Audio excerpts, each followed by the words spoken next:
It's still true that I have lived here for more than 50 years. Yeah, thank you, Gail. So as Gail said, I am Bob Durkee. I'm the university's vice president and secretary, and I am here this evening with Ron McCoy, our university architect, and Cindy Rottenberg-Walker, a partner in the Toronto-based firm of Urban Strategies that is our lead consultant for this campus planning project.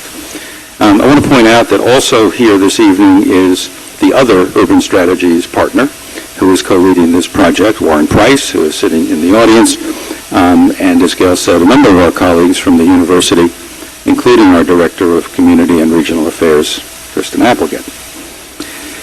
A little more than 10 years ago, in March of 2006, the Planning Board invited us to give a status report on what would become our 2016 campus plan. That plan was designed to take us through this year, and we are now engaged in a planning process with a new university architect since then and new lead consultants to look ahead over the next 10 years, but this time in a 30-year context. This is one of the ways this planning project differs from the last one. We recognize that as difficult as it sometimes can be to look even 10 years ahead, in siting buildings or installing infrastructure, it is important to have as full an understanding as possible of what future needs or opportunities may have to be accommodated. We would like to avoid constructing a building in the next few years only to realize a few years later that it is occupying a site that could have been better used for another purpose, or that we haven't left enough room for future expansion. Last time we really only tried to look 10 years ahead. This time we're trying to look further into the future. This project also differs from the last plan in its geographic scope.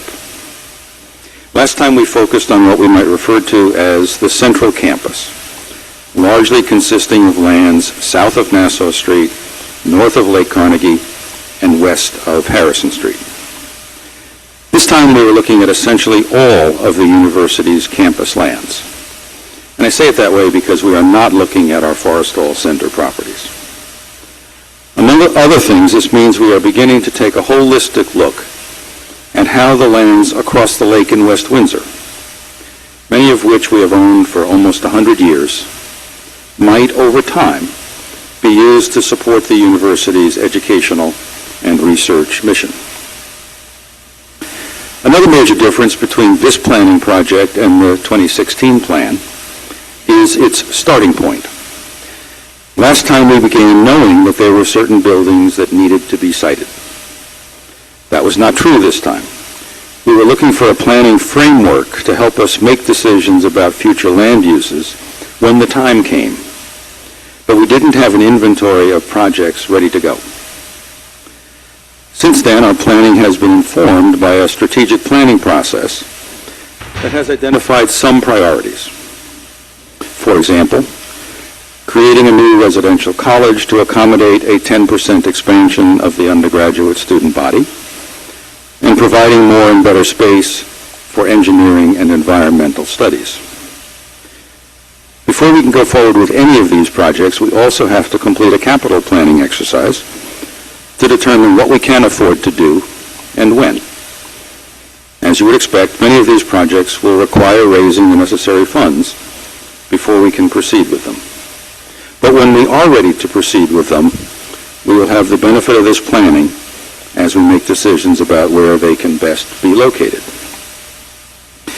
As you will see shortly from Cindy's presentation, we are still at a stage in the planning process where we are clarifying choices, making sure we understand the context, and beginning to identify the questions that most require further attention and consultation.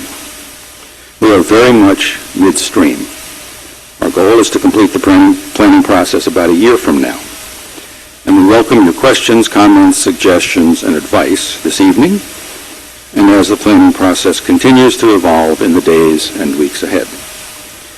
We also look forward to opportunities to work with the Planning Board, other local officials and members of the staff, various planning advisory and governing bodies, and other members of the community in the many areas of the plan that fall within your areas of responsibility, expertise, and interest. That said, I'm now going to ask Ron McCoy, our university architect, to say a few words of introduction, and then Cindy will make her presentation. Thank you, Bob.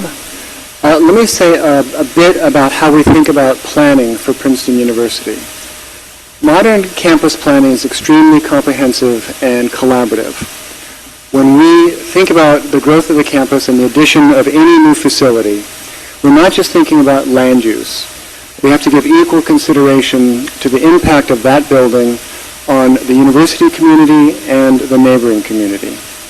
That building will also impact our sources and uses of energy, our distribution of data, waste disposal, natural habitat, stormwater and stream beds, pedestrians, bicycles, vehicular traffic, parking, transit, wayfinding, and more. It's also important to recognize that all of these issues are anticipated and addressed in the institutional land use element of the Community Master Plan. The Master Plan identifies general principles that create the context for our planning work. In addition to the Community Master Plan, all of our planning work is directed by the zoning regulations governing the physical form of the campus. These regulations establish requirements for density and for heights of the campus buildings and the relationship of those buildings to the edges of the campus.